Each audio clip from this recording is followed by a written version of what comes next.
ที่ทำเมกสถูปที่เห็นธรรม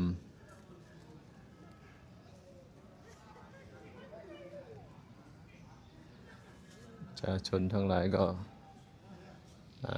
มากก็ชาวทิเบตลามะได้มากราบมาไหว้การที่จะมาเขาก็ใช้เวลามากต้องเดินทางไกลไป1,000 กิโลที่จะ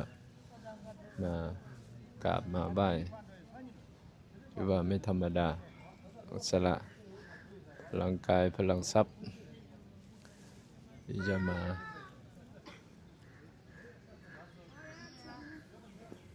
ที่ทำเมกสถูป